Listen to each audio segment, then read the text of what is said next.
Alright, so today is Wednesday, and we were going to go see the Broly movie, but time's going to be restricted, so probably not going to do that. I do plan to go and try to raid a little bit more today. I probably just want to do... I want to at least get 2 more GROUDON today, 3 more KYOGRE. I know that's a lot, but the reason is because I want to at least try with 2 more of each to hopefully have better IVs than what I currently have. And movesets would be great because I got Thunder on both my KYOGREs, which sucks. I'm here at school. I'm going to run in, do my thing, and then as soon as we leave, I'll head to the raid group and see what we get. And then when I get back home, we'll go through all of that, and I'll talk a little bit about what counters are actually good for KYOGRE and GROUDON. So yeah, see you then.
Alright guys, so we are sitting here waiting on raids, and before it gets dark I kind of wanted to go ahead and record my bit about top counters for KYOGRE and GROUDON.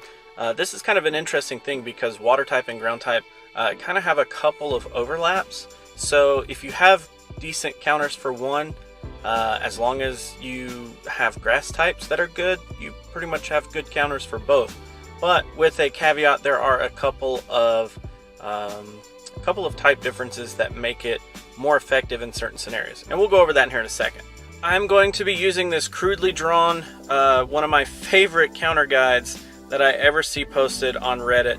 I think this is just beautiful. It's amazing, it's hilarious, and I love it. So I'm going to use this. All credit goes to the user Lorma96.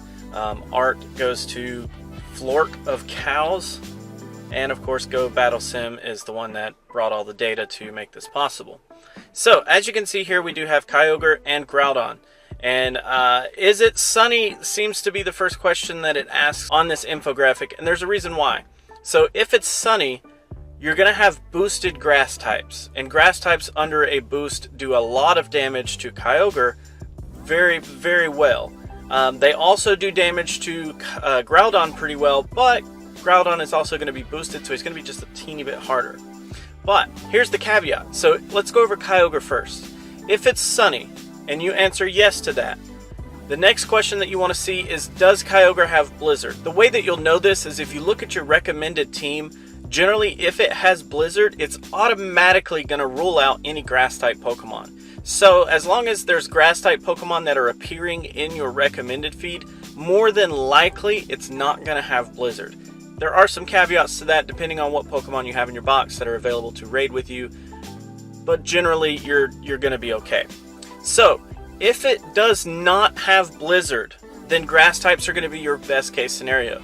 Frenzy Plant on Venusaur, it's a Community Day Legacy move, but it makes it the best Pokemon for for KYOGRE in a lot of scenarios. Breloom with its new Grass Knot does wonderful DPS. It'll probably get one shot by anything that KYOGRE has, which is kind of a letdown. Roserade does really, really good, and then you have both regular Executor and Alolan Executor, as long as they have grass moves. I know that Alolan Executor can have dragon moves, which doesn't nearly make it as good, but as long as it has grass moves, it'll do okay. And then of course Sceptile. Once Sceptile gets his community day, I'm super excited for that. If you haven't seen shiny Sceptile, you should definitely go look it up. Next, let's, in the scenario, say that it is not sunny. Okay, so if it's not sunny at all, you're just going to use electric type Pokemon. Zapdos is really good, but you want to avoid Blizzard because Ice types does super effective damage to Flying type. You want to avoid Zapdos if it has Blizzard. So it's kind of the oddball out here. But Zapdos does really well. Raikou does really well. Mewtwo does really good with Thunderbolt. Electivire does amazing. Luxray does amazing. And Jolteon does great. So all of those are really, really good. If it is sunny and it does have Blizzard, of course you want to keep away from the grass types because they're going to take super effective damage to that ice type as well. And then you'll just fall back on your electric types. Easy peasy. So now let's look at Groudon. So Groudon, of course, the same exact thing happens here. Is it sunny? If it is sunny, you're going to next ask, does it have Fire Blast? The same type of situation does apply.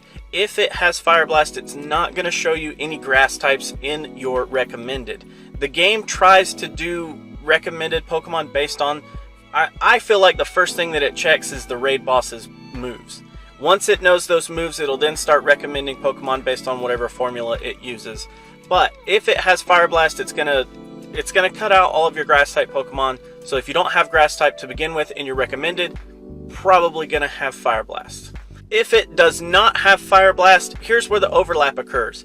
All of the same grass type Pokemon that you use for Kyogre also work on Groudon.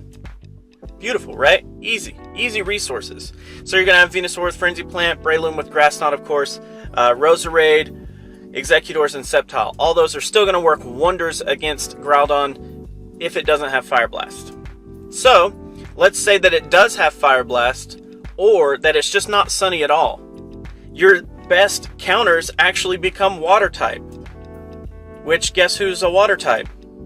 Yep, you got it. Kyogre, our crudely drawn Kyogre. God, that's so amazing. Your top counters are actually going to be Kyogre, and then Kyogre is going to probably do best with either Blizzard will work just fine. As long as it doesn't have Thunder on it, it's going to do good against Groudon. Gyarados, of course, with Waterfall and just double water moves is going to do great. Feraligatr with Hydro Cannon coming off of the Community Day. It is like top DPS. Plus, if it has Blizzard, that's something to fall back on. Although I'm pretty sure that Blizzard and Hydro Cannon have the same amount of damage. So you end up getting stab bonus from Hydro Cannon, which makes it better in that scenario. But hey, whichever one you have will do fine. Of course, what's this thing's name? Swampert. I remembered. Don't judge. Swampert is actually going to be doing really well as long as it has double water moves. It can also learn ground moves, and it's ground type. So if you end up going up against Earthquake Groudon, then you actually get some type resistance there, which is great. Mewtwo does really well as long as it has Ice Beam. So your Mewtwo can actually get some usage. And then over on the side, you can see the Weavile there. He does do really good. I personally use him on my Groudon team, but he's pretty finicky. So yeah, hopefully you guys enjoyed all of the raids that we did today. I'm getting ready to start raiding, so I don't technically know how many I'm going to do. Thank you guys so much for watching. If you like to like videos, make sure you do that. If you want to leave me a comment, make sure you let me know what you have to say down below. And until tomorrow, guys, I will catch you then.